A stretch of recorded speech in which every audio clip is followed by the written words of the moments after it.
نحمدہ و نصلی علی رسول الکریم اما بعد فاعوذ باللہ من الشیطان الرجیم بسم اللہ الرحمن الرحیم الم یجدک یتیما فآوی صدق اللہ العظیم ان اللہ و ملائکتہ یصلون علی النبی یا ایھا الذین آمنوا صلوا علیہ وسلموا تسلیما۔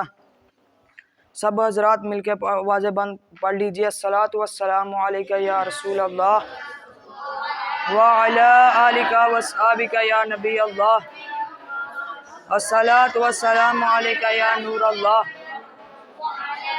وعلی آلک واصحابک یا نبی اللہ۔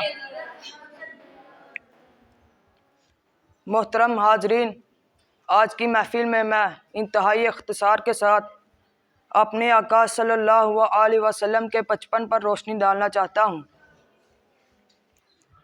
میرے ہم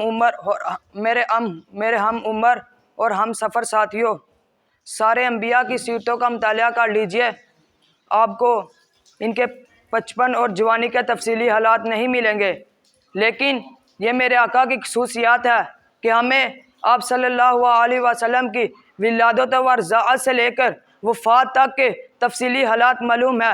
میرے آقا ابھی شگمر مادر ہی میں تھے کہ والد کا انتقال ہو گیا، 6 سال عمر ہوئی تو والدہ بھی فوت ہو گئی، 8 سال کی عمر کو پہنچے تو دادا بھی چل بسے۔ تختہ واروں نے اس سے یہ تختہ نکالا کہ عام طور پر ہوتا ہے کہ یہ اولاد میں کوئی کمال نظر آئے تو لوگ اسے والدین کی طرف منسوب کرتے ہیں، شاگرد میں کوئی کمال نظر آئے تو لوگ استاد کی طرف منسوب کرتے ہیں، مرید میں کوئی کمال نظر آئے تو پیر کی طرف منسوب کرتے ہیں۔ اللہ تعالیٰ نے آپ صلی اللہ علیہ وسلم کو تعلیم و تربیت کے ظاہری سہارے سے محروم فرما کر برا اپنا راستی سہارا عطا کر دیا، تاکہ کوئی یہ نہ کہے آپ صلی اللہ علیہ وسلم کے کمالات دیکھ کر کوئی یہ نہ کہے کہ یہ والدین کی تربیت کا نتیجہ ہے، یہ استاد کی تربیت کا ثمر ہے، یہ دادا کی تربیت کا نتیجہ ہے۔ اور یہ نہ صرف میرے آقا کی تخصیص نہ تھی بلکہ سارے انبیاء علیہ السلام کا یہی حال تھا۔ میں سوال کرتا ہوں، آپ جواب دیجئے، حضرت نوح علیہ السلام کو شجاعت کا سبق کس نے دیا؟ کہہ دیجئے اللہ نے۔ حضرت ابراہیم علیہ السلام کو خلد کے مقام تک کس نے پہنچایا؟ حضرت اسماعیل علیہ السلام کو تسلیم و رضاعت کا درس کہاں سے لیا؟ حضرت صالح نے فساد کہاں سے سیکھی؟ حضرت لوط علیہ السلام کو حکمت کس نے عطا کی؟ حضرت موسیٰ علیہ السلام کا جاہ و جلال کس کی تربیت کا ثمر تھا؟ حضرت ایوب علیہ السلام کا صبر کس کی محنت کا نتیجہ تھا؟ حضرت یونس علیہ السلام کی توبہ نابت کا راستہ کس نے بتایا؟ حضرت عیسیٰ علیہ السلام نے زہد و قناعت کا سبق کہاں سے پڑھا؟ یہ صرف اور صرف اللہ تعالیٰ نے عطا کیا ہے۔ آپ صلی اللہ علیہ وسلم کے کمالات نہ تو والدین کی تربیت کا نتیجہ تھا، نہ دادا کی تربیت کا ثمر تھا۔ اسی لیے تو ممکن ہوا کہ ایک زندگی میں کئی زندگیاں اور ایک سیرت میں کئی سیرتیں سمت کر سما گئی۔ تو میں عرض یہ کر رہا تھا کہ میرے آقا صلی اللہ علیہ وسلم ولادت سے پہلے ہی یتیم ہو چکے تھے۔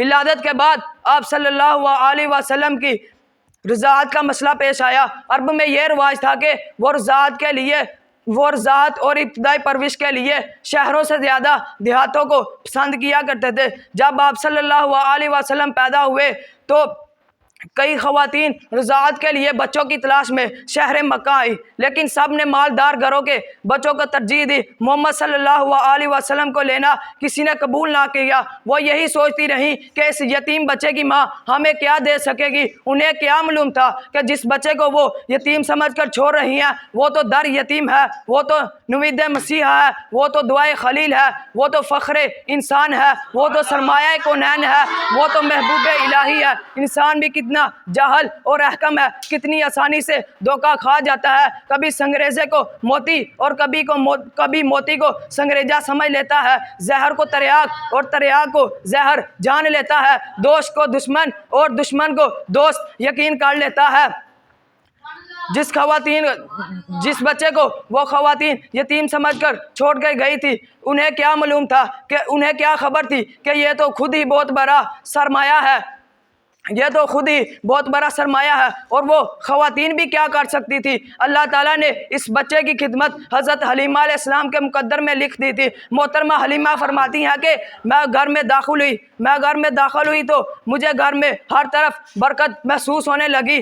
کہاں یہ حال تھا کہ میری چھاتی میں اتنا دودھ ہی نہ تھا کہ میرا بیٹا عبداللہ بن حارث سیر ہو کر پی سکے، اور کہاں یہ حال ہو گیا کہ میری چھاتی میں اتنا دودھ اتر آیا کہ محمد صلی اللہ علیہ وسلم نے سیر ہو کر پیا۔ مکہ سے جب واپس چلے تو ہماری اونٹنی سارے قافلے سے آگے نکل آئی، اور ہم سفر عورتوں کو بڑا تعجب ہوا کہ یہ تو وہ اونٹنی ہے جو سارے قافلے سے پیچھے رہتی ہے، آج آگے کیسے نکل گئی؟ انہیں کیا معلوم تھا کہ سواری اگرچہ وہی ہے لیکن سوار بدل گیا ہے۔ جب سوار بدل جایا کرتے ہیں تو سواریوں کے انداز بھی بدل جایا کرتے ہیں، جب امام بدل جایا کرتے ہیں تو مقتدیوں کے حال بھی بدل جایا کرتے ہیں۔ حضرت حلیمہ فرماتی ہیں کہ محمد صلی اللہ علیہ وسلم کی وجہ سے مجھے ہر طرف ہر چیز میں برکت محسوس ہونے لگی، سواری میں برکت، بکریوں میں برکت، پناہ گاہ میں برکت، ہر طرف برکت ہی برکت۔